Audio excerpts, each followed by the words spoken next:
Hamann and Benson, a vision for your future.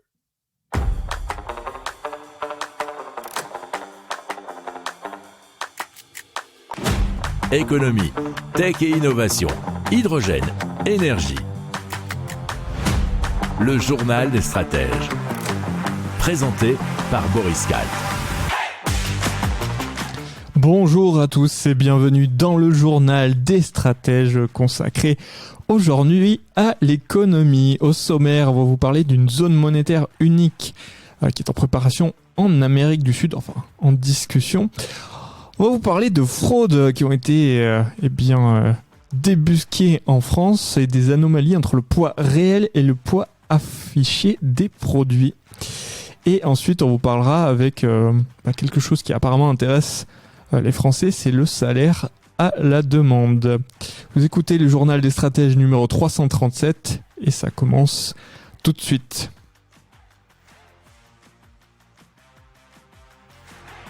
Hamann and Benson. Le journal des stratèges.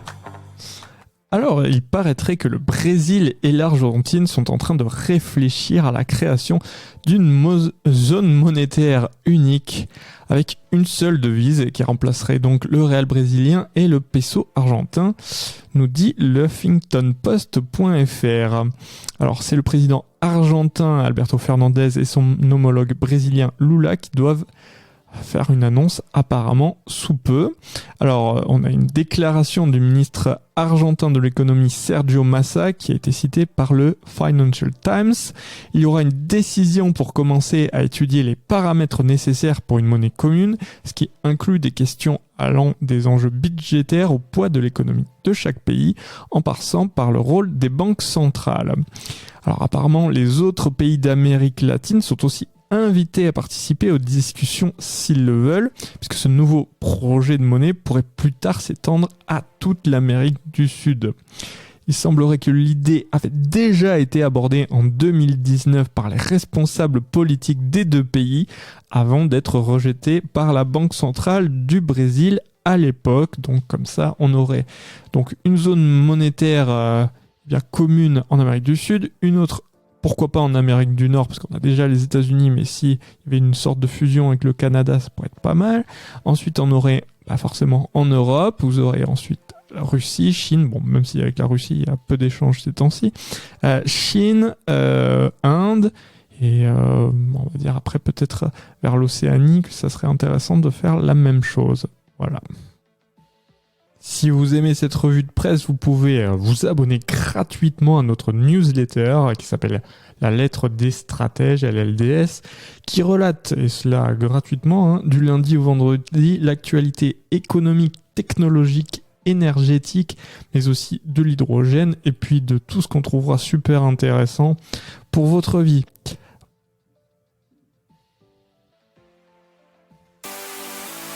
Hamann and Benson. Le journal des stratèges. Alors, on va vous parler notamment de la shrinkflation, mais pas seulement. Alors, apparemment, des problèmes de transparence sur les emballages ont finalement été confirmés par une récente enquête de la Direction générale de la concurrence, de la consommation et de la répression des fraudes, la DGCCRF. Alors, cette enquête a été menée depuis fin 2022 et elle se base sur des constatations réalisées dans des usines de conditionnement et dans des magasins d'alimentation. Et donc, ont été constatées des anomalies entre le poids réel et le poids affiché des produits dans 7 des 31 usines contrôlées et dans 11% des commerces visités, reprend 20minutes.fr, ce qui fait quand même pas mal, hein. Donc ça veut dire que si vous achetez un paquet de farine d'1 kilo, peut-être qu'il fait en fait 800 grammes. Voilà. Et qu'on ne vous le dit pas, hein, c'est l'idée. De nombreux produits comme les pâtes, le lait, le sucre, la farine et les produits d'hygiène étaient donc concernés. Alors, dans le détail, Bercy a pointé du doigt de la négligence nuisant à la bonne information des consommateurs. Et donc, dans certains cas, le poids réduit a été modifié sur l'emballage, mais sans être mentionné comme une nouveauté. Alors ça, c'est la shrinkflation. Donc c'est carrément le fait que, vous verrez, hein, si vous regardez vos emballages, très souvent, on part par exemple de 500 grammes que vous avez l'habitude d'acheter, et en fait, d'un coup, vous allez voir que c'est plus 500 grammes, mais 477 ou des chiffres de ce genre. Et là, c'est vraiment de la shrinkflation. C'est que vous achetez au même prix, mais ce n'est plus la même quantité. Donc, ce qui veut dire que le prix au kilo a augmenté et qu'on ne vous en a pas informé. Et donc, dans d'autres, nous dit-on, la réduction des quantités n'a pas du tout été précisée. Ça, c'est un petit peu différent. Le gouvernement souhaiterait permettre aux consommateurs de signaler en temps réel ces anomalies via le site Signal Conso qui se déclinerait d'ici quelques mois en une application mobile. Et il faut savoir, si je me souviens bien, que les industriels se sont défendus notamment en disant que modifier sur les emballages le poids ou bien les quantités, peu importe, ça leur coûterait trop cher, hein, donc ils n'ont pas souhaité faire cette modification. Si vous aimez cette revue de presse, vous pouvez vous abonner gratuitement à notre newsletter qui s'appelle La Lettre des Stratèges, LLDS, qui relate, et cela gratuitement, hein, du lundi au vendredi, l'actualité économique, technologique, énergétique, mais aussi de l'hydrogène, et puis de tout ce qu'on trouvera super intéressant pour votre vie. Hamann and Benson. Le journal des stratèges.